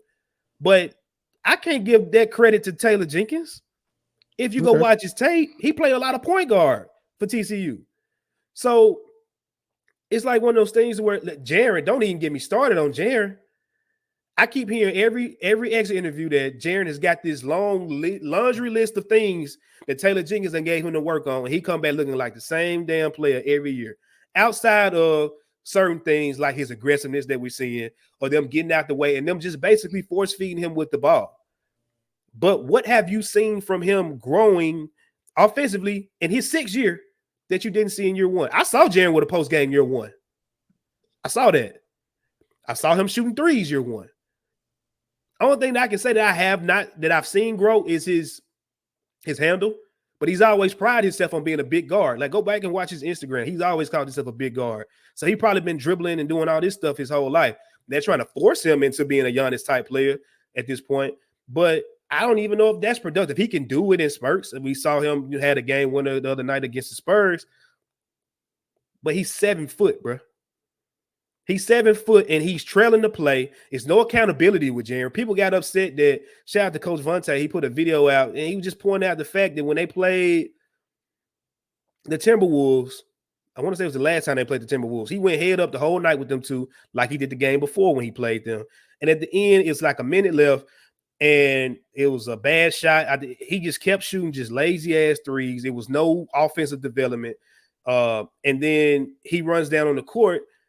And instead of trying to contest, he just let the dude fly and get a dunk. Like, and Santi Aldama actually ran past him to try to contest it. As a coach, that shit you just don't let fly, bro.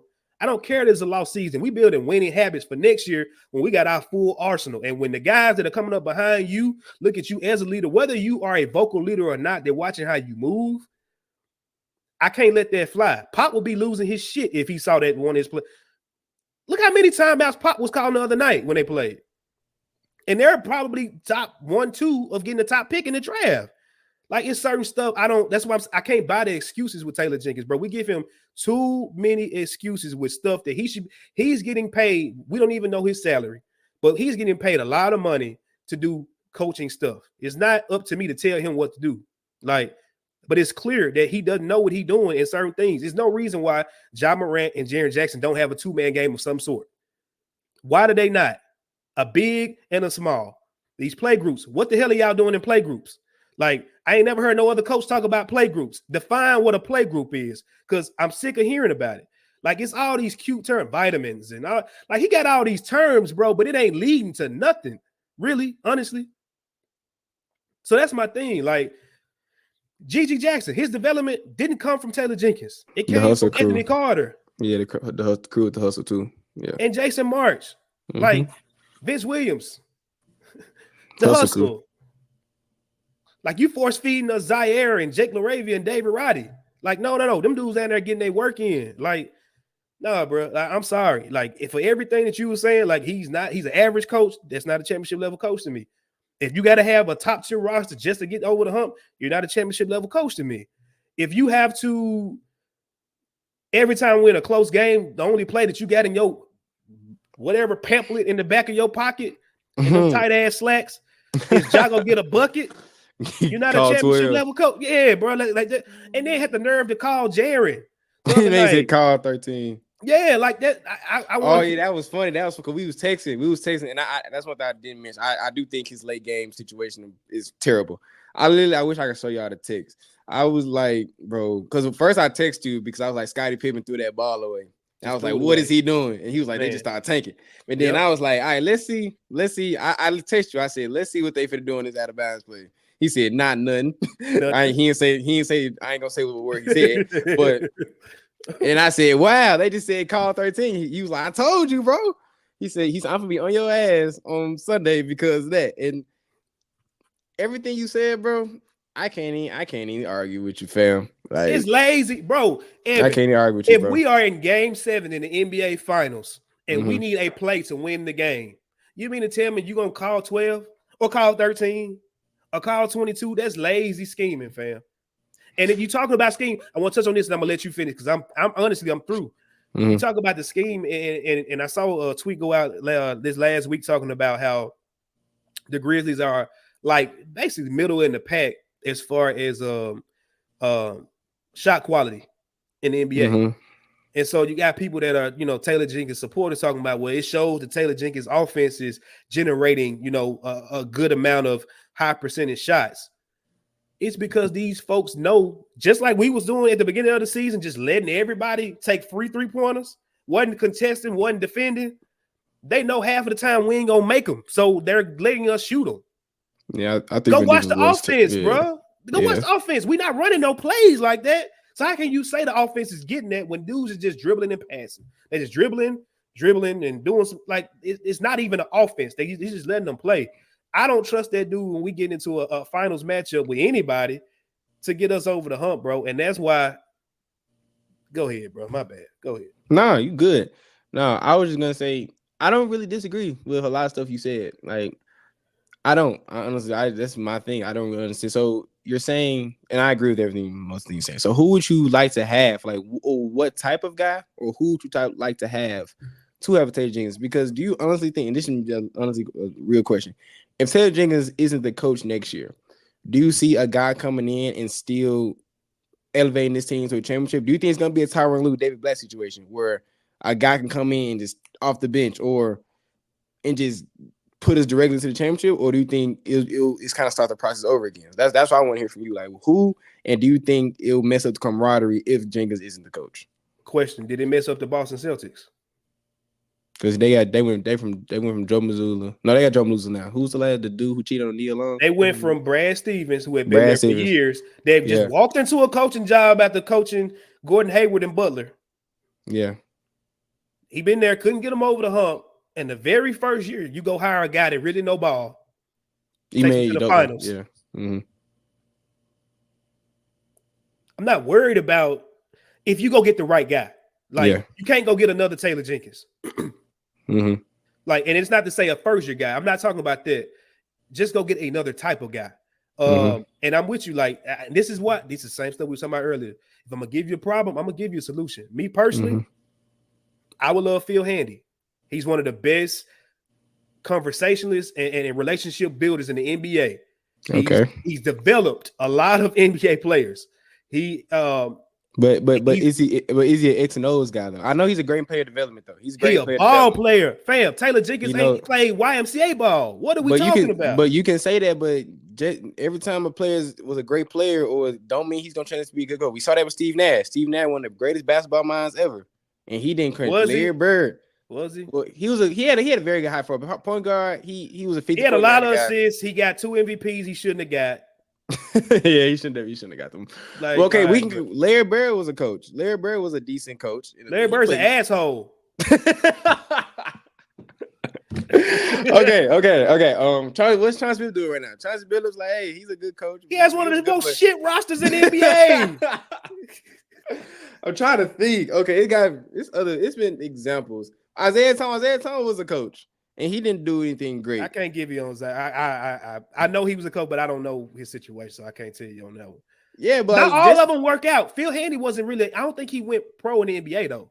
No, he didn't. I'm talking about just more so being able to communicate and reach these dudes at a level that Taylor can't reach them. He's a substitute teacher, bro. We agree on that. Substitute teacher is insane, but yeah, that's what he is. Like, he's the cool guy. When he come in the room, we know we chilling. We gonna roll the TV in. We gonna watch some sports or something. Like, may have a pizza party. Like, he cool, but he's not gonna reach them on the same level that a Phil Handy. And he's not. He can't develop offensively like Phil Handy. Phil Handy has helped, like Kyrie. Like, we're talking about one of the best basketball players of all time, bro. Like, he can reach in a certain kind of way. If it ain't Phil, cool. I like Kenny Atkinson. Okay, I like him. That's a name I didn't think of, but yeah, he's a good. He coach. got Brooklyn to compete with a level of just a bunch of role player guys at the time. You can call D'Lo whatever, but D'Lo is D'Lo. He ain't no D'Lo's the best player on that team, and he took them boys to the playoffs, bro. Yeah. He's under a championship coach with Steve Kerr. He got some stuff that he can bring. If it ain't him, my final guy would be Sam Cassell. You want to know why? He's coached high level guys, and one thing that Sam Cassell is going to do, he gonna hold somebody accountable. He gonna cuss your ass out. That's what Ja Morant need. That's what Jaren Jackson need. Who does Sam Cassell coach? Like, what team did he? I can't remember what team. Right now, he's with the Celtics right now, but he that's coached what I thought. Yeah, the Sixers before that, and I think he was somebody before that as well. So he's coached, stars. Guys, yeah. Yeah. Like, he was telling James Harden, like, fam, like, no, you're gonna do stuff my way. Like, you're not gonna come in here and just, do play whatever. James Harden ball. Yeah, it's my system. And it's James Harden we talking about. If he can do that to James Harden, you think he can't reach Ja Morant? Like, Ja Morant really cares about basketball. Talk your ass off about what he do, whatever, but like he cares about winning. James Harden care about money and women. So it's different. But like them would be my 3. So like I got answers. Like yes, you can bring somebody in here, switch up the offense, develop a pecking order, and we're gonna roll the ball out and we got a championship next year. It ain't gonna be none of this political ball where we're going to start Marcus Smart and we ain't going to even had a conversation about bringing him off the bench because he's Marcus Smart. No, I guarantee you Sam Cassell and Phil Handy had that conversation. Probably even Kenny. Taylor Jenkins, you're skeptical. You're skeptical to see what you didn't do it with Dylan Brooks. Yeah. I got no proof that you would do it. So go ahead, bro. That's it. That's all I got. I rest my case. No, and we can probably leave it there, man. Like, I don't think I brought anything bad, but I think you got me on this one. I can tip my hat on this situation. Oh man. I think number one, I don't think Jenkins is going anywhere unless he just loses the locker room. Because as long as and like you said, the substitute teacher vibe, I think that was a good, even though it's an insane take. That's probably a good vibe. The players aren't gonna complain about, or at least people aren't gonna complain about a boss that lets them do whatever they want. Come on, bro. You can be on any job ever. If your boss lets you just chill, kick your feet up on your phone all day, and you still get your work done, you still get paid. I'm never leaving. You ain't gonna complain. So unless like the top dogs like Ja or Jaren and Dez say like, "Hey, this isn't working," or Zach Kleiman just be like, "Oh, well, we underperformed this year, and we need to make a change now." Mm-hmm. I don't see him leaving. This front office has a history of changing coaches. That's what I was talking about before. Mm-hmm. But I feel like they're actually trying to make Jenkins like that long tenure cemented coach. And I feel like we're just gonna have to deal with what we have. All the guys you named, I don't think they're bad options at all. I think Mike Brown, if we could somehow trade coaches, I know that's not a thing, but if we could like trade coaches, I would love to see Mike Brown. Hey, mad at Mike. I got respect and love for Mike. I think he's a great coach. Again, another guy that's coached a lot of top guys. LeBron talks great about Mike Brown. He loves Mike Brown. I thought Mike Brown was a square. He just looked weird to me. And I started seeing them videos him cussing dudes out. I said, give me him. Yeah. He said, turn the jets on. He did that. Give me him. I like him. Yeah. I like him. My bad. I was unfamiliar with your game. Bro. I didn't know. Yeah. But yeah, man, like even though we're on different sides of the coin, I completely understand your viewpoint. Like, so my last question, do you think Jenkins is going to prevent us winning a championship? Because you have said we have a championship level team presently constructed with insert center. So do you think that Jenkins is going to prevent, we can't win a championship if Jenkins is our head coach? That's my last point. Then we're going to get out of here. Will he prevent it is to be seen. Can he prevent it? I can't even say it. I absolutely believe that he can prevent us by rotations. So you see a situation where we just get out coached in the series. Where a team less talented than us or less better. That's not good grammar. But a team not better than us just out coaches Taylor Jenkins, and that's how we lose a series. He's been here 5 years. There's very few games that I can tell you off the top of my head that I can point to that game and say he coached his ass off or he coached that game. Like he was the reason that we won that game. Mm-hmm. I can coach to other coaches where it's been like key either adjustments as far as personnel or just key adjustments in the scheme that caused us to lose. That Lakers series, the Lakers were not that much better than us either. Oh, yeah, we got our coach. Come on, bro. Like the Warriors series. No more. The reason I my fault, cut you off. No, but the Lakers. I say the Lakers series less because we didn't have Steve-O and we were getting dominated on the boards. I did think we got out coached, but I think the Warriors series, that series proved there's levels to this coach. I don't think Steve Kerr is the greatest coach in the world either, but he out coached Taylor Jenkins in that series. And Ja was hurt too. It's hard. Ja was. But he didn't release on Dylan though in that game. No, game 6. It was game 6. It was game because game 6 we got blew out. It was game 4. No, it was the game. It was the game in Golden State where Dylan took that ill-advised 3. It was like game 4-3. Because we was up most of the game. We was up most of the game. So it was one of those games. I know exactly. In spite of Dylan. But it was still in some of those games. I feel like he could have reeled Ja in a little bit. I feel like even in that game, that's fair. Even that game one, and I was at that game. Oh, I was because I was at that game. Like that final play that they line up for Ja to try to get left hand. That's not a good play, bro. Like it's not. Just Ja going down. It was because they thought it would help because it worked in the Timberwolves series. Yeah. But Ja going downhill or Dez or Tripp going downhill to get you a bucket to winning it, that's not a philosophy for success. Because you run against a Mike Malone or because you talk about Eric Spoelstra. I think Eric Spoelstra is a great coach now. But he had now time to learn though, bro. Yeah, that's true. He did. I agree with that. Well, if we run into a Steve Kerr or a Mike Malone, or I can't think of coaches in the West right now, like great coaches in the West. But I agree with you. If we run into those coaches, I can see a situation where he gets out. We hope it doesn't happen. We hope of course, we want the Grizzlies to have a party or a parade on Beale Street. But I can definitely see the situation where he prevents us winning a championship. But I also do believe that if he doesn't mess it up, like you said, I feel like all he needs to do is fix his offensive scheme, cut that bitch from like 12, how he be trying to run to like 9 or 10. Yeah. And grow a backbone a little bit, then I feel like we can talk about him being a championship level coach or him not getting in his own way. Those are 3 things he needs to do. And that's my spiel on it. I'm gonna tell you why, in my opinion, it's such a dire need to make a decision now. Like next year is it. I said that about this year, but nobody in their right mind can hold him accountable for this season. It's things that I can say that he ain't grown. You want to see Jaron develop, GG develop, Vince develop, but I also want to see his ass develop too. And I haven't that much, if at all. So he got this year as a pass. Next year, it's a wrap, bro. Like honestly, I don't even care if they injure next year. That's just my opinion. I don't care. Like it's just let's just move on. Let's do something different, bro. Like because maybe the play groups got our guys injured. I don't know what the hell they doing in play groups, but like I don't know. Maybe they wrestling. Funny, bro. Maybe they fighting. They got they got gloves on in the play groups. Thank you. I don't know what they doing. Whoever knock out who starts in this game.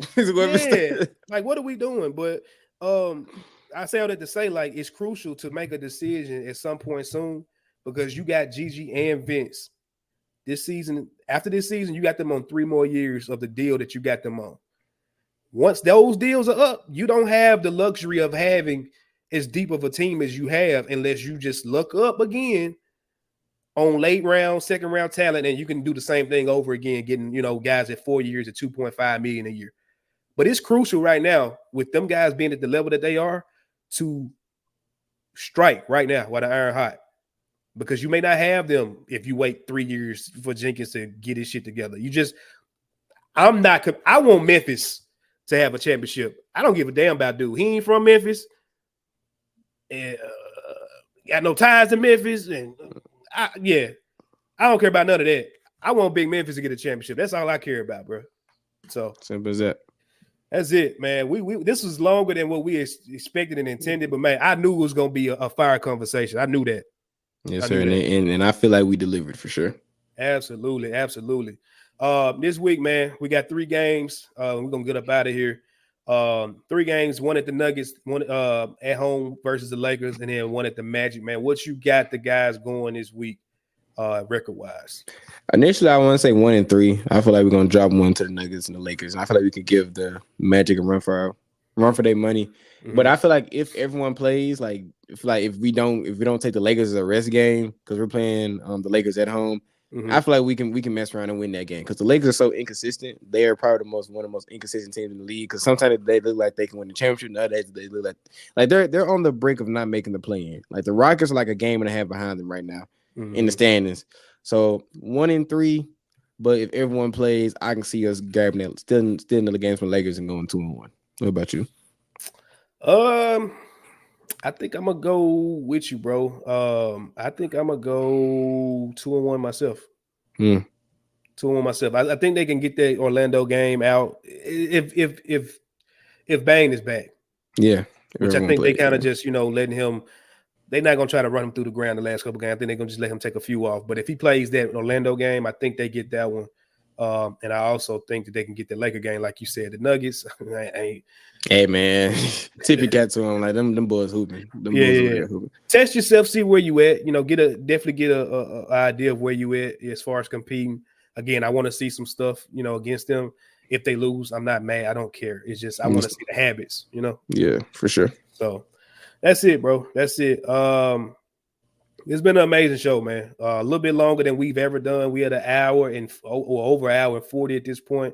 But I hope y'all enjoyed this for sure. I'm having a lot of fun doing this. Evan, like I said, glad to have you on, bro. This has been a dope ride for sure. And we got more coming for y'all. This ain't it. Like, we don't have nowhere near. More heat coming, man. So you got anything coming up this week for you writing wise, bro? Nah, I think I got a break for a little bit. I think I'm not writing again until next week. So I got a little bit of break right now. Still trying to. I got a month left of school, y'all. Remember, I am a college student. Y'all can see I'm in the dorm room. And athlete. And I'm a college athlete, so I got about a month left of school. Then I got about a month or two left of track. And then I can't wait for y'all till I actually get to come home to Memphis and actually like do this for real with my whole home setup, because then we can be able to do some more stuff. Yeah. But nothing else coming out. We just want to say we appreciate y'all listening. Appreciate y'all the feedback. Keep coming with the feedback, bro. That's all we need. All we can only get better as much as y'all talk to us. So that's all on me, bro. Shout out to Bluff City again for giving us the opportunity to do this. We are having a lot of fun. We're having a blast doing this. We're having a blast doing this. It's good talking to someone intelligent about Grizz basketball. Sometimes it can be rough, man. I can't talk to some people about basketball sometimes. Bro. It's draining. Yeah, we can say we blessed and thankful to have the opportunity for sure. And we gonna come with some more heat for y'all for sure. Absolutely, man. Make sure y'all like, share, subscribe, all of that. Follow us, tap in, and everything on, like I said, all platforms, No Bluffin Podcast. Make sure you do go ahead and give us follows on Twitter, X, whatever you want to call it. We got our handles right here. And make sure you follow Bluff City Media. Subscribe to Bluff City Media too, because that's where we at, man. So shout out to everybody over there doing everything well and dandy, man. We're going to get out of here. It's been a long one. It's been a great one. I can't wait for next week, man, to get back on here and chop it up a little bit more about Grizzlies basketball. So for me, from Evan, we'll catch y'all next week, man. Y'all have a blessed week, and go Grizz. Thank you for listening to this episode of the No Bluffing Podcast. If you enjoyed this episode, like and subscribe to Bluff City Media's YouTube page. For comprehensive coverage of all things Memphis sports, head over to www.bluffcitymedia.co and find out how you can become an insider. We will see you back here next week.